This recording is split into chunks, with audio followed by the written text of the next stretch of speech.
Halo, assalamualaikum warahmatullahi wabarakatuh. Saya ingin meluruskan tentang somasi saya terhadap Dr. Richard Lee. Dr. Richard Lee akhirnya menjawab dan dia bilang, saya tidak bicara begitu, saya bicaranya dari Sulaiman dan lain-lain. Jadi begini, untuk masalah pembahasan saya bilang Ustadz itu mungkin gak baca Al-Quran karena berbicara masalah goib itu mungkin narasinya menggiring opini ke pemahaman saya ya, bahwa goib itu gak ada gitu. Atau goib itu gimana lah, seakan-akan goib itu tidak lebih dari suatu apapun kan gitu. Itu satu.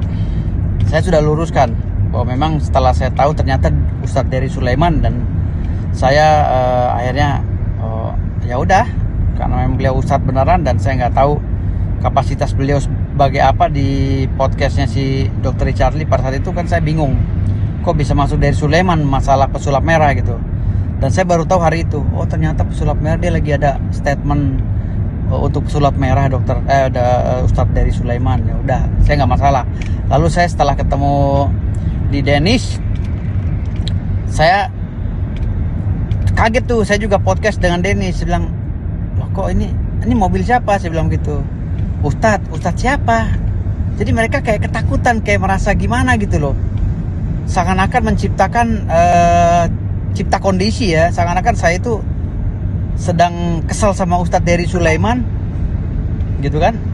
Dan saya datang bersama 10 dukun itu untuk podcast di Denis Cadel untuk menggerebek Ustadz dari Sulaiman. Padahal enggak, saya nggak tahu sama sekali, wallahi saya nggak tahu gitu loh.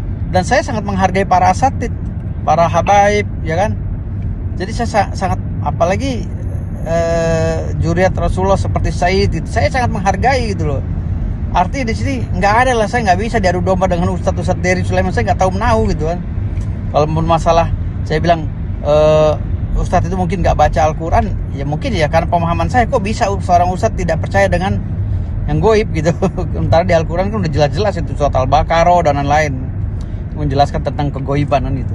Nah ini yang kedua, katanya dia merasa bahwa dia punya hak untuk menyiarkan podcast yang pada saat itu break, dan kita berbincang-bincang masalah tusuk jarum ya dengan Habib Jindan. Oh saya bisa kok mengupload, kita udah perjanjian. Iya, perjanjiannya betul, tapi tidak untuk itu. Tapi kenapa wawancara saya yang lainnya yang lebih eksklusif ya, tentang pertanyaan-pertanyaan yang sudah dikirim kepada saya tidak ditayangkan, malah wawancara dengan Habib Jindan dan saya yang saat itu mengetes jarum itu kan, jadi ditayangkan hingga viral dan menjatuhkan harga diri Habib Jindan. Nah, ini yang saya somasi Dr. Richard Lee gitu loh. Nah ini saya punya videonya nih. Anda yang bilang katanya ntar saya potong, nggak saya tayangkan. Ini ada nih. Saya bukan bicara masalah pembenaran nih. Saya berdasarkan fakta integritas. Udah siap. Jangan, nggak usah. Pistol udah bawa kita. Pisau udah bawa. Oh, kalau pistol nanti aku berperkara di sini. Iya, tapi kalau misalnya pisau boleh nggak? Pisau di gimanain? Iris aja, bukan. Bawa pisaunya gimana? Bisa. Coba. Mana tadi? Gak usah lah, jangan dulu lah. Gak enak. Gak enak. Nanti cut. Biar itu bisa pembuktian untuk aku. Cut. Untuk Jadi bahasa itu yang keluar dari mulut Dr. Richard. Cut. Jadi itu tayangan itu tuh tidak mau dinaikkan sebenarnya sama si operatornya. Tapi kenapa bisa naik dan viral? Itulah yang saya somasi. Berarti Dr. Richard Lee telah sengaja dengan itikat tidak baik mempermalukan klien saya. Gitu loh, masalah suntik menyuntik itu masalah jarum apa segala. Sebenarnya itu kan tayangan yang udah kita sepakati tidak boleh dinaikkan. Itu aja sih. Jadi itu somasi saya, hati-hati Dr. Richard. Ini buktinya saya banyak gitu. Makasih.